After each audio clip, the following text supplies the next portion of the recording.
and rural irrigation. So balance two units, rural education and rural health programs, unit 8 and 9 we'll cover today. And then we will move on to block 4, that is rural basic services and institutions, which will comprise of two units, that is unit 10, water and sanitation in rural India, and unit 11, that is rural housing. So let us move on to unit 8, that is rural education, which is unit 8. Okay. So here we'll quickly cover what are the objectives of this chapter. Then we'll move on to introduction, talking about background of rural education, the National Curriculum Framework, NCF 2005, then new education policy. Then we'll also cover Right to Education Act 2009, then Sarva Shiksha Abhiyan 2000, then inclusive education intervention of Sarva Shiksha Abhiyan. Then we'll also talk about children with special needs, including tribal education. Then after that, we'll discuss what are the some major central interventions and their integration with Sarv Shiksha Abhiyan. And we'll also look into some district primary education program. Then we'll also cover midday meal scheme, Rashtriya Madhyamik Shiksha Abhiyan (RMSA), Sakshar Bharat, then role of duty bearers. Then we'll also talk about teacher training, capacity development, and quality improvement, education in rural India. And finally, we will conclude. Before we conclude, we'll also talk in very detail about National Education Policy 2020. Okay. So let us start with this objective of this session. So objective here is like we'll try to understand what are the underpinnings of education domain, then basic government programs and interventions related to this. Then we'll also try to understand some policy implications and way ahead. Okay. So let us move to we'll have a brief introduction about what education is all about and what are the some constitutional provisions regarding education in Indian Constitution. So education is considered one of the fundamental rights of people, and elementary education is considered very sort of compulsory education. So even Indian Constitution in Article 45 under DPSP, that is Directive Principles of State Policy, uh, it states that the state shall endeavor to provide within a period of 10 years from the commencement of this constitution for free and compulsory education for all children until they complete the age of 14 years. Okay. So basically this universalization of elementary education, it basically talks about three important things. That is universalization of education, then universalization of enrollment, then universalization of retention as well. Okay. So now if we go back to the background of this, like historically, if we look at education in India, then during 1800 to 1900, like traditional education system was replaced by colonial system. Then again during 1900 to 1978, the colonial education system, it was replaced by the national system of education. So traditionally, education in India, it had its root in terms of Shruti and Smriti. Shruti means something which was heard, and Smriti is something like Shruti was kind of oral education, which was heard, and Smriti is kind of which we can remember. Like so, it was replaced by colonial system, uh, and the objective of colonial system basically was to educate a class of intermediaries and interpreters of British colonialism, right? So They introduced colonial education primarily to promote British colonial interest. Okay, so then comes National Curriculum Framework (NCF) in 2005.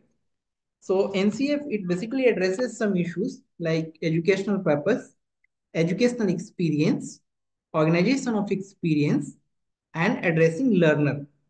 So it is considered one of the four national curriculum frameworks earlier, starting from 1975, 1988, then 2000, and this was the fourth one in 2005. It was started by NCRT in India. So this document basically provides a framework of making like syllabus, textbooks, and teaching practices within a school education program in India. Okay. Now, NCF, it basically proposes five guiding principles. Five guiding principles. So, what are those five guiding principles? They are: number one, connecting knowledge to life outside the school. It means the education being provided in school or schools, they should also be related with what is happening outside the school. So it basically tried to shift the focus from rote learning. Okay. Then the second principle was learning shifts away from rote method, as I told you earlier. Then enriching the curriculum so that it goes beyond textbooks. The next, making examination more flexible and integrating them with classroom life. Then last one, nurturing and overriding identity informed by caring concerns within the democratic polity of the country. Then came national education policy. So, like based on earlier national education policy of 1986, there was one draft national education policy 2019 under the chairmanship of K. Kasturi Rangan, whose recommendation laid the foundation of National Education Policy 2020. So this policy, it basically recognizes that the learning crisis in language and mathematics during the primary school and its impact on attendance, retention, and later learning. Okay. So the National Policy of Education earlier, like 1968, marked the significant step in history of education in post-independent India. So NPA E68, it was introduced with a very positive attitude, but this policy was again modified in 1992, and it came as a national program of action. Okay. Then the next big thing happened in rural education, or you can say education, is Right to Education Act 2009. So before this Right to Education Act, there was one constitutional amendment, that is 86th Constitutional Amendment 86. It came into 2002 and it inserted Article 21A in the Constitution. It basically aimed to provide free and compulsory education to all children in the age group of 6 to 14 as a fundamental right. Okay. So the right to free and compulsory education, it basically, this Act of 2009, it represents the legislation under Article 21A. According to this right, every child has a right to full-time elementary education of satisfactory and equitable equality in formal school. Okay. So this act was legislated in 2009 and it came into effect from 2010. So what are the some of its important features?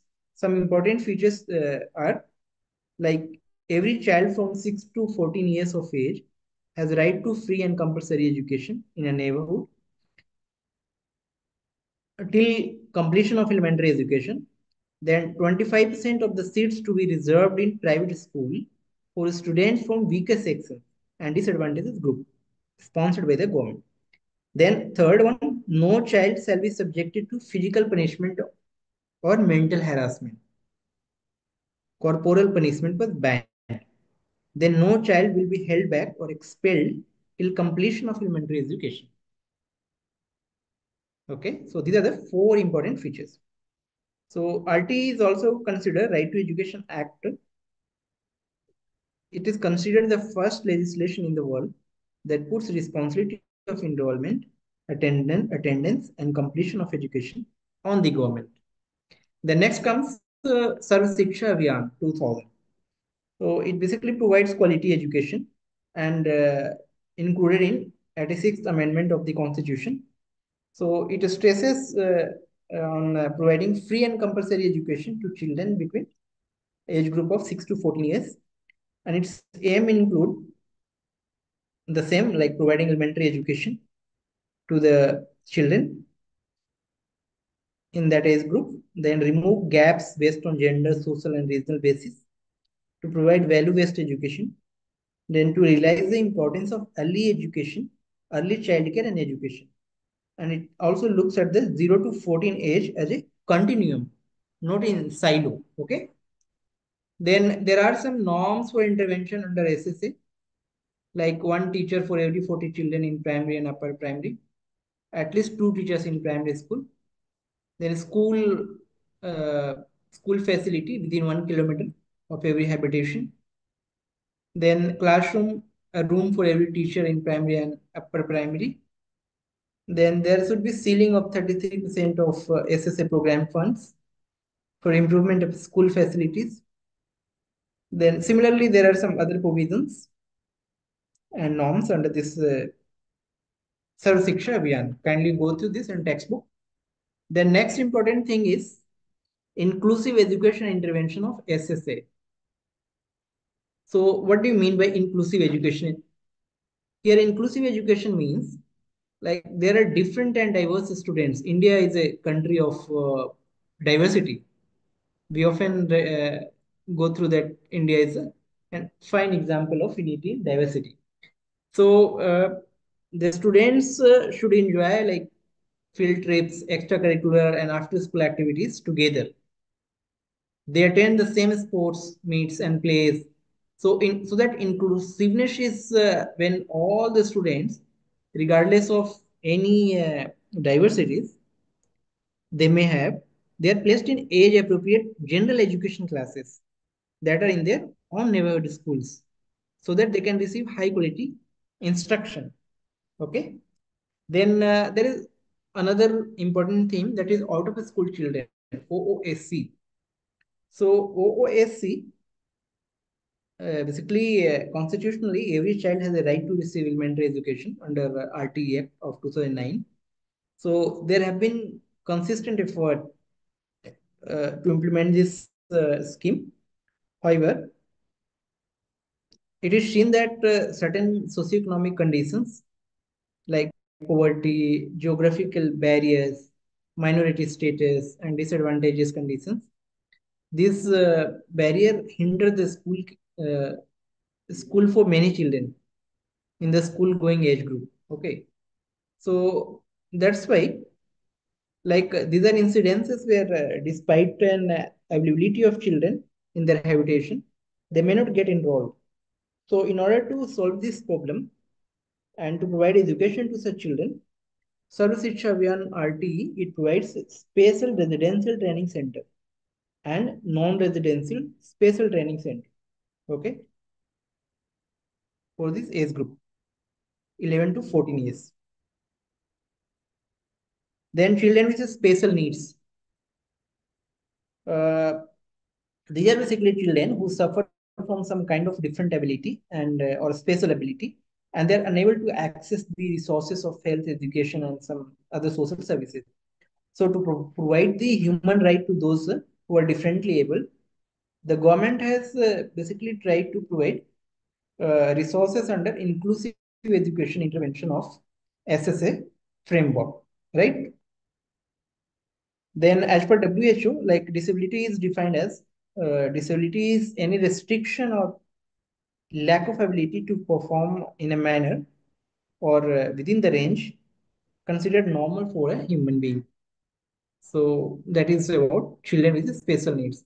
After that, Let us move to tribal education. Then, in terms of tribal education,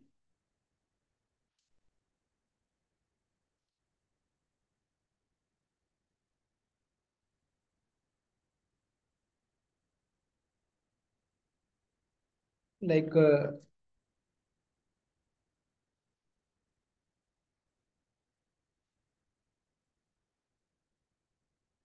under the SSA, there are districts which having concentration of population of scheduled caste and scheduled tribes.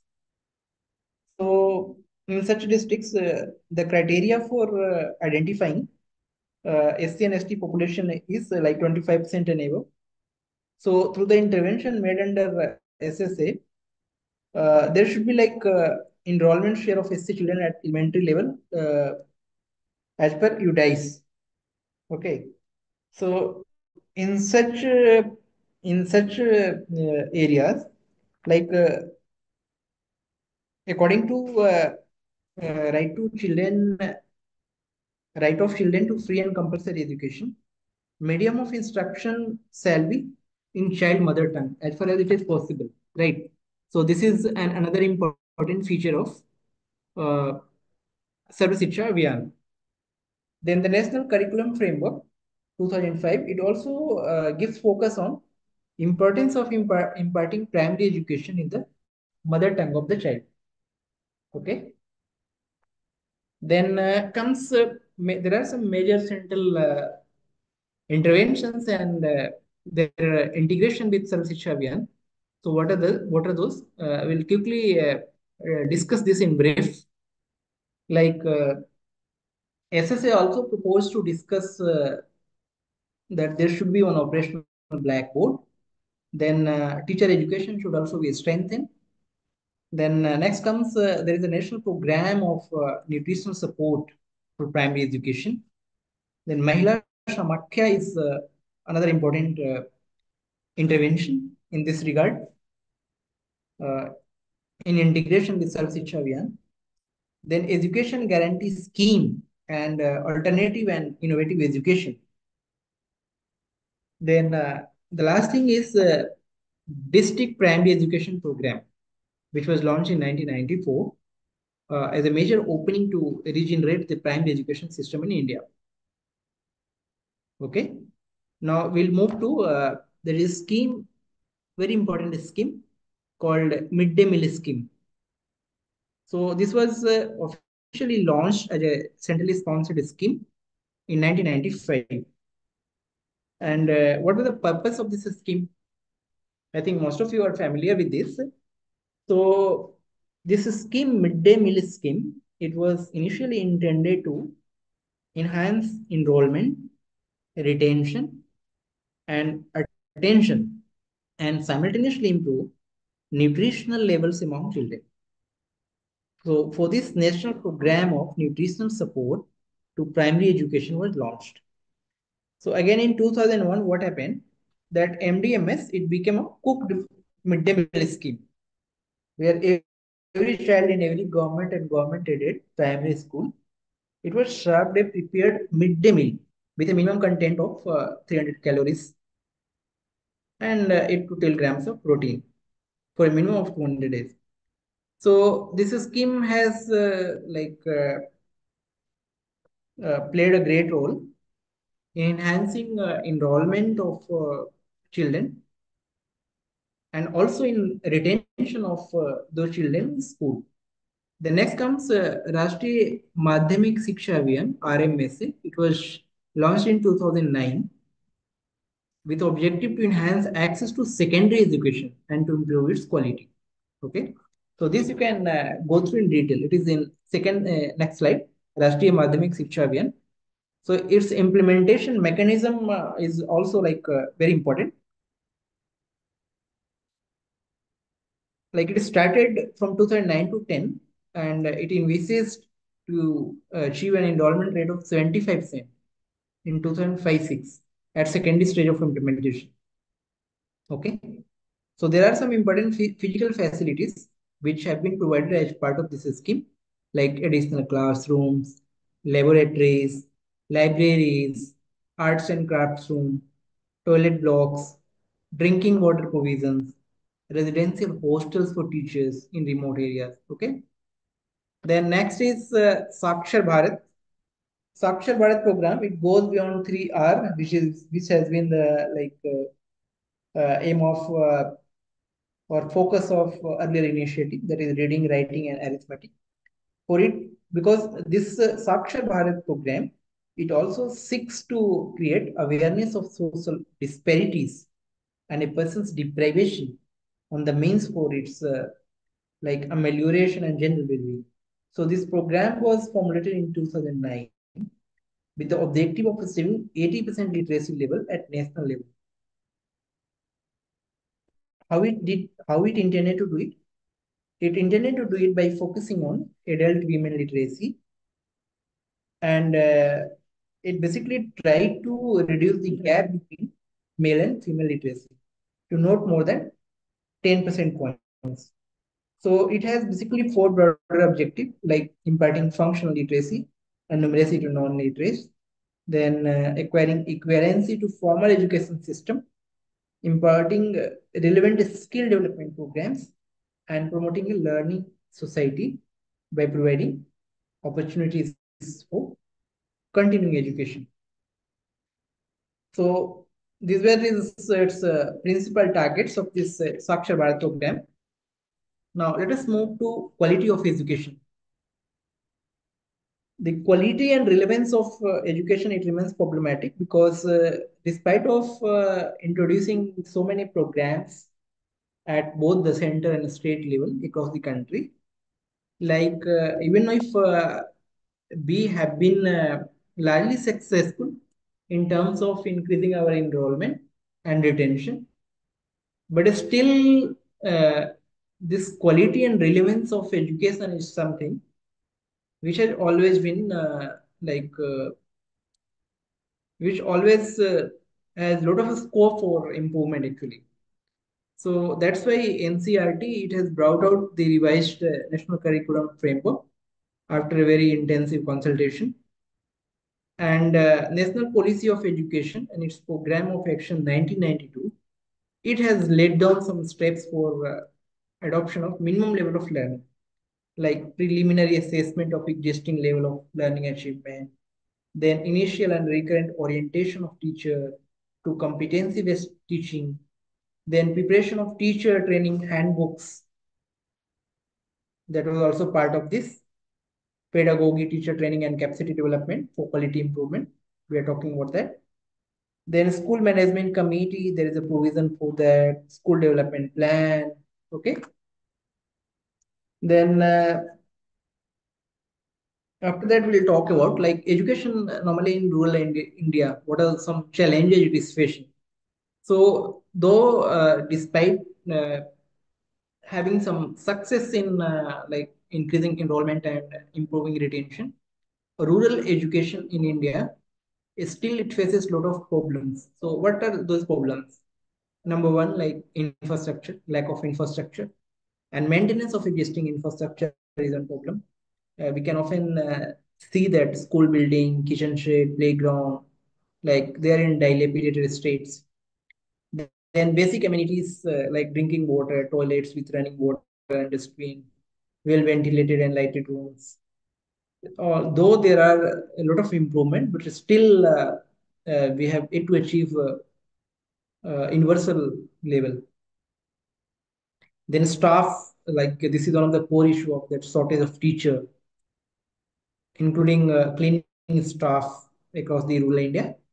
Then fund deficiency, this issue of fund, inadequate fund, it is sort of perennial problem in a country like our, which is like uh, uh, limited resources. Then low attendance. The people staying in village, they depend on daily wages mostly. So what happens? There are some times when they would take along their kids as well, their children. So in that way, what happens? The kids they miss out on attending classes. So which this results into vicious cycle of absence, then again low performance. Then they will lose interest in study, and later on they will drop out. Okay. Then ultimately, like how we can sum up that the role of education is certainly very important in social and economic progress. Then this is basically an accepted fact that ensuring quality education in rural India is one of the biggest challenge for the government. And our act, RTE Act, and even National Education Policy, they tries to plug those loopholes. Then comes we'll quickly discuss about uh, quickly discuss about National Education Policy. So this National Education Policy is 2020. It was first education policy of 21st century in India. Then under Dr. K. Kasturi Rangan Committee, this I already told you.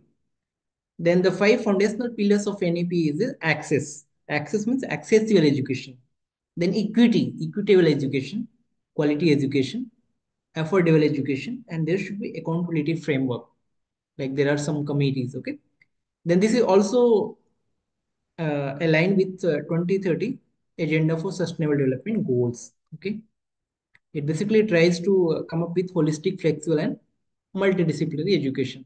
Then the targets are like universalization of education from early child care and education to secondary education, which is linked with SDG 4, that is quality education. Then attaining foundational and learning numeracy skill through national mission by 2025. Then 100% GER. What is GER? GER is gross enrollment ratio in preschool to secondary school level by 2030 and 50% gross enrollment ratio in higher education by 2035. Okay. Then bring back 2 crore children to the mainstream through the open schooling system. Teachers training is also important part. They should be prepared for assessment reforms by 2023, inclusive and equitable education system by 2030. There are some specific provision of NEP 2020, like for school education, ensuring universal access at all levels of education. Kindly go through these slides in detail. Then early childcare and education, like this 10 plus 2 structure of school curricula, it will be replaced by 5 plus 3 plus 3 plus 4 curricular structure. Okay. Then like we'll try to understand what is this 5 plus 3 plus 3. First year foundational stage, it is like when 3 years of pre-primary, when age of a child is 3 to 6 years, plus 2 years of class 1 and 2. So it is total 3 to plus 5 years of foundational stage. Then comes preparatory stage, classes 3 to 5, 3 years. Then middle stage, classes 6 to 8, again 3 years. Then secondary studies 4 years, classes 9, 10, 11, 12. Okay. Then next comes attaining foundational literacy and numeracy. It is part of that. The reforms in school curriculum and pedagogy. Teacher training is also a part of that. Then next comes multilingualism. This is very important. That this policy it emphasizes a lot on mother tongue as a medium of instruction until grade 5, but preferably till grade 8 and beyond. The Sanskrit is also to be offered at all levels of school and higher education as an option for student, including three language formula. Then assessment and accreditation, like there should be national assessment center, performance assessment, review and analysis of knowledge for holistic development, PARC as a part of that. Then performance of Indian language also. It recommends setting up Indian Institute of Translation and Interpretation, National Institute for Pali, Persian and Prakrit in order to revive those languages. Then internationalization of higher education. These are some recommendations regarding higher education, holistic multidisciplinary education, holistic integration of vocational education. Then there should be, this is very important, multiple entry and exit points. Like even if somebody can drop out at one class, they can again join back. The National Research Foundation is also important uh, part of this higher education reform of NEP 2020. It will be created as an apex body for fostering a strong research culture. Then regulation, for regulation, Higher Education Commission of India. Technology in education, there is a lot of use of integration of technology. It promotes NEP 2020. It basically promotes this. Then comes this we already covered. There are some other recommendations like financing education. It reaffirmed the commitment of spending 6% of GDP, which was also recommended by some previous committees. Then adult education to achieve 100% youth and adult literacy. National curriculum framework for adult education. Foundational literacy and numeracy, critical life skill, vocational skills development, basic education, continuing education. So these are some details regarding NEP 2020. Then there are some challenges like diversity of the country, then capacity limitation, the limited capacity. Teaching in mother tongue may become like difficult due to like linguistic vast diverse linguistic landscape of the country where there are 22 official languages and numerous dialects, local dialects. Then digital divide, like even though NEP 2020 it emphasizes on digitization and e-learning, but since due to digital divide, this quality education may not be accessible to all, right? Then limited resources, which we already covered. Then now let us move to rural health programs. We'll quickly try to cover it. So in this chapter, we'll basically go through like what are the objectives, then introduction. Interestingly, we'll also try to cover WHO definition of health, what health is actually. Then there are some various health targets, healthcare system in India, primary healthcare, secondary healthcare, tertiary healthcare. Then Ayush, Ministry of Ayush also has been established. The National Rural Health Mission will cover quickly. Then there are some goals, NRHM main objectives, what are the aims of NRHM, then role of Panchayati Raj institution, core strategy, supplementary strategy. So all these things will quickly try to cover up. Okay. So objective of this rural health program is basically uh, to promote healthcare system in India and to understand various rural health programs implemented at both central and state level. Then what are the bottlenecks of these programs? Okay. So WHO, if we go back to history, what happened in WHO in 1948 itself, it defined health as a state of complete physical, mental, and social well-being. And it is not merely the absence of disease or infirmity.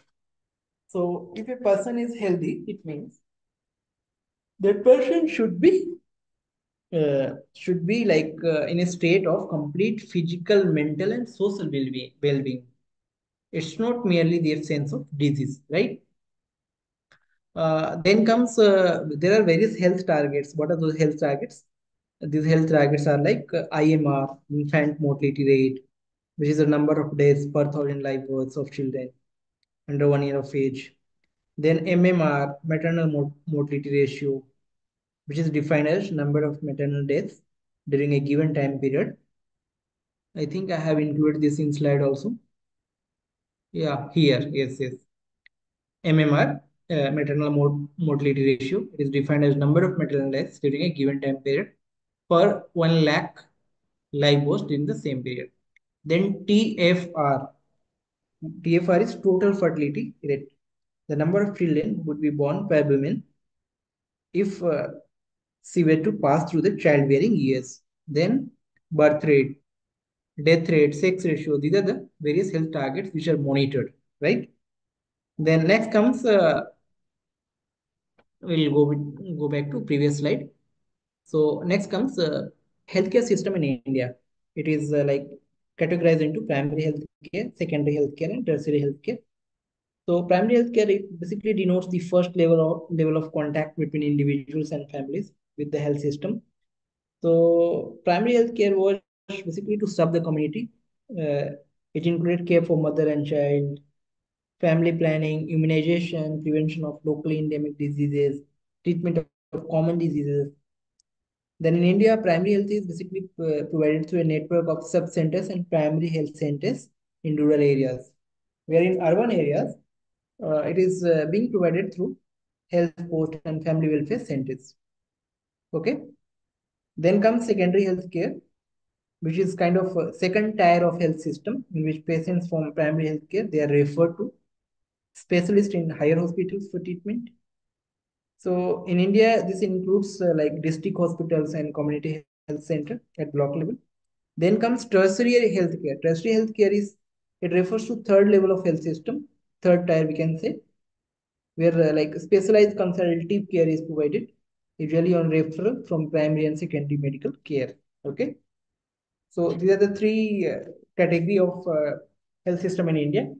Then comes national health programs like uh, there are different programs and schemes initiated by the government in India, like national integrated child development services, national leprosy eradication program. It started like way back in 1983. Then comes ASHA and ANN. ASHA is accredited social health activist, community workers, and their ANM is auxiliary nurse midwife. So their community level links and they works under NRHM. And ANM is village level female health worker in India that and who is also known as first contact person between community and health services, and they play like very important role in immunization program and other issues, other health, other awareness generation program, including in COVID-19 as well. They played a great role. Then there are some programs like Pulse Polio Immunization Program, which are part of that. Ayush is there is a Ministry of Ayush, Ayurveda, Yoga, Unani, Siddha, and Homeopathy that stand for Ayush. Then NRHM is National Rural Health Mission. As public health is a state subject, uh, and the responsibility of providing medical assistance to people, it primarily lies with the state government, but still there are some flagship programs where the central government is also involved to a large extent. So NRHM it was launched in year 2005 in 11th five-year plan, and its objective was to provide quality healthcare services to rural population.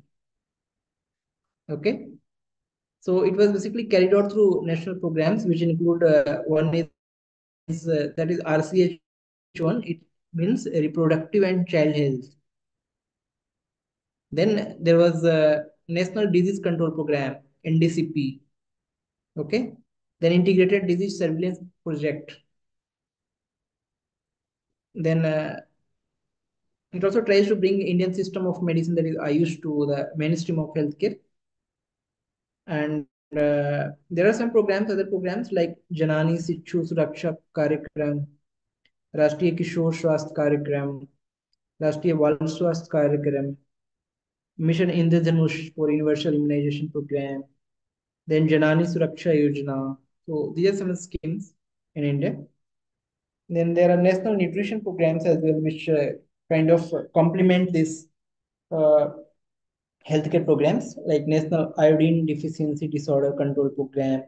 Then MA is Mother's Absolute Affection Program for this is for infant and young child feeding. The National Program for Prevention and Control of Fluorosis, Iron Plus Initiative for Anemia Control. Then there are some programs which have been launched to eradicate or reduce communicable diseases. As I told you, National Leprosy Eradication Program, Integrated Disease Surveillance Program. Okay. Then comes the public. Next comes NRHM main objectives and goals. I told you. Then next important thing is uh, government recently, not recently, in under National Health Policy of 2017, government has launched a program, a flagship scheme of Government of India, that is Ayushman Bharat. So its aim is basically to achieve the vision of universal health coverage. And this Ayushman Bharat initiative, it has been designed in a way so that it can meet the Sustainable Development Goals and its commitment. It is an attempt to move from sectoral and segmented approach of health service delivery of earlier, like primary, secondary, and tertiary, to a comprehensive need-based healthcare services. Right. Then there are two important components of this scheme which we should know. Ayushman Bharat. 1 minute. Ayushman Bharat. IUSHM में Ayushman Bharat in 2017, NHP 2017. Then there are two important components. One is called HWC, that is Health and Wellness Centers, and there is another component that is called Pradhan Mantri Jan Arogya Yojana. Okay. So basically in 2018, the government of India announced the creation of 1,50,000 health and welfare center. 1,50,000 zero. 1,50,000 health and welfare center by transforming the existing sub-center and primary health center. So these centers were designed to deliver comprehensive primary health care, bringing healthcare closer to the homes of people. Okay. So they are envisaged to deliver an expanded range of services to primary healthcare needs of the entire population. Then Pradhan Mantri Jan Arogya Yojana, it is the second component under Ayushman Bharat, and it is popularly known as PMJ. So this scheme was launched in 2018 only, and this is considered the largest health assurance scheme, PMJ, Pradhan Mantri Jan Arogya Yojana, in the world. It aims to provide a health cover of 5 lakh per family per year for secondary and tertiary care hospitalization to more than over 10.74 crore poor and vulnerable families. So approximately there are 50 crore beneficiaries that form the bottom 40% of the Indian population. So this is a very ambitious program, and there are a uh, lot of good results have been reflecting by this program. Okay, so this you can go through. Then now we will try to cover like NRHM goals, and this we have covered. Then before we move to next chapter, we'll quickly cover there are some flagship schemes by the Telangana government, like uh, Arogya Shri of Telangana, you must be knowing. Then KCR kit during the previous chief minister of Telangana. Then Amma OD is also, it provides basically transport facility for pregnant women before and after delivery. Amma OD. Then Kanti Velugu. Kanti Velugu is basically launched by the government of Telangana. Uh, it aims to identify and treat eye health problems and aim to make avoidable blindness free to Telangana. Okay. Then there are some challenges for rural healthcare. For example, what are those challenges? So the challenges include like uh, lack of health infrastructure, then lack of awareness, health education, unsafe drinking water, lack of proper sanitation. So the challenges, and also there are shortage of doctors in rural areas. Normally, doctors they prefer urban posting. So these are also challenges. So, but ultimately, we can say that to sum up this, that health is a fundamental human right and a global social goal. So, it is important that the basic human needs and for a better quality life. So, National Health Mission, which is a flagship program of the government with National Rural Health Mission, is like one of its mission. So, these are programs are they're playing great role in reducing uh, some targets like infant mortality rate, maternal mortality rate, etc. Okay. So with this, we'll move on to our next block, that is block 4, rural basic services and institutions. We'll quickly try to cover it. So this basically consists of two units. One is water and sanitation in rural India, and in this unit we will explain about the like water and sanitation in rural areas and rural housing. And the next program is rural housing program. Okay, so in both these units I will try to cover quickly. So let us move to water and sanitation in rural India. So here we'll basically try to identify why there is a need for provision of safe drinking water and improved sanitation. Then what is the status of drinking water and sanitation in India? Then what are the measures which have been taken? And we'll also identify some issues. Okay. So here it is. We all know that water and sanitation, they are like basic necessities of life. Okay. And they are sort of very crucial or important to achieve our goal of health for all. Okay. Then their importance, we already know that it is estimated that around 1.8 billion people globally, importance 1.8 billion people globally, they use source of drinking water that is contaminated, and around 2.4 billion people, they lack access to basic sanitation services like toilets or latrines. So that's why access to clean water and sanitation is very, very important. And even government of India, it has taken like some approach, some a lot of integrated approach to provide access to clean water and improved sanitary conditions in rural India. However, it is estimated that only 20% rural household have sanitary facilities. So that's why it explains how important it is. Now, the rural sanitation SDG 6, which is access to water and sanitation, is goal 6 of the SDG. Then historically in India, it was launched, there was a program in India, Central Rural Sanitation Program. It was a public sanitation program and it was launched in 1986. Okay. So even in our constitution, if we discuss it constitutionally, then Article 43 of the Indian Constitution, it provides that it is the duty of providing clean drinking water and improving public health standards to the state. So the government has undertaken a lot of program like in way back in 1949, there was the Environment Hygiene Committee. Then in 1969, I told you, government launched National Drinking Water Supply Program. Then 1986, Central Rural Sanitation Program. The National Drinking Water Mission, 1986. It later on resulted into National Water Policy. So there have been a lot of now initiative taken by the government, both at national and state level. Now, what are the strategy and programs for rural water supply? Now, the first one is Accelerated Rural Water Supply Program, ARWSO. It was in 1970 to 73 that government introduced this program, and its focus was physical coverage of all rural habitation.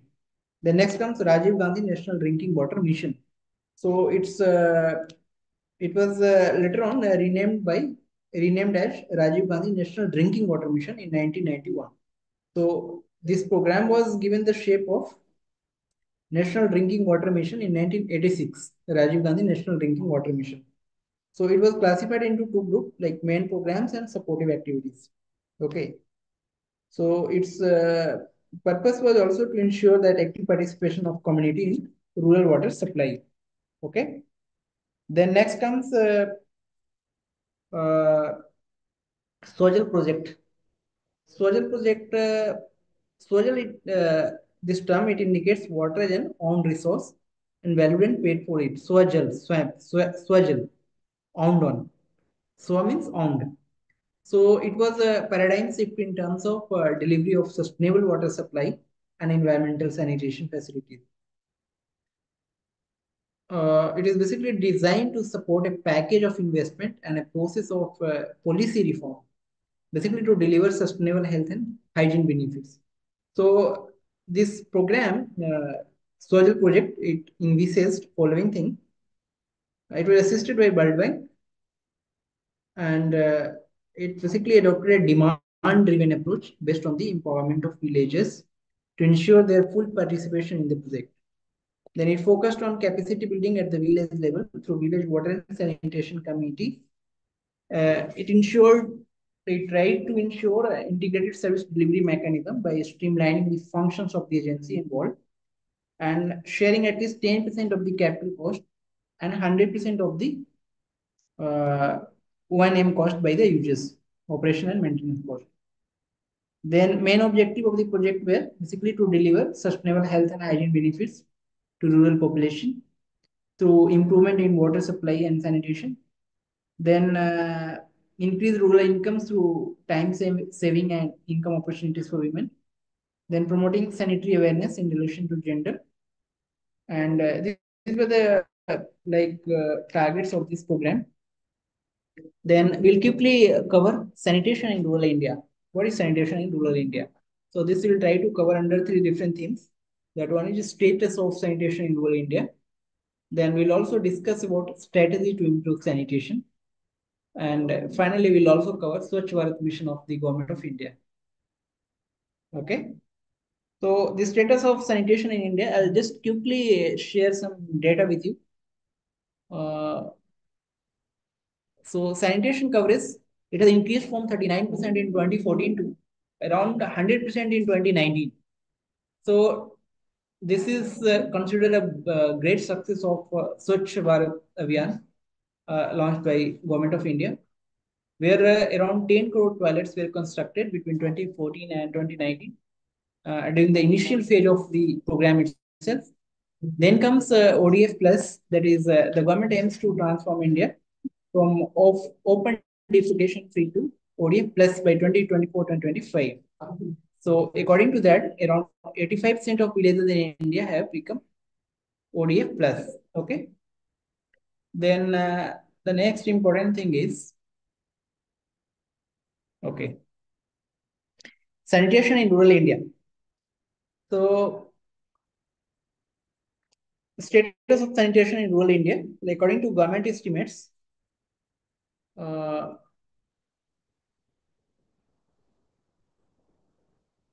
according to government estimates, only 16 to 20% of the rural household have been covered under the rural sanitation program during 8th plan. And so you can just imagine the tremendous success of Swachh Bharat Abhiyan. Then Central Rural Sanitation Program, I talked about it earlier. Now we'll go to status of water and sanitation situation. Status of water and sanitation situation in India. So as early in 20, until 2010, the World Bank estimated that inadequate water and sanitation facilities, it reduces India's gross domestic product by about 6.4%. So what used to happen that additionally, open defecation remains a major concern in India, despite the Swachh Bharat Abhiyan scheme of the central government. So it is also estimated that in India, 163 million people do not have access to safe drinking water, and 210 million people they lack access to improved sanitation as of 2070. But now things have improved. But now the main challenge is maintaining those things. Okay. Then another important initiative of the government is Jal Jeevan Mission, which aims to provide functional household tap connection to every rural household. Okay.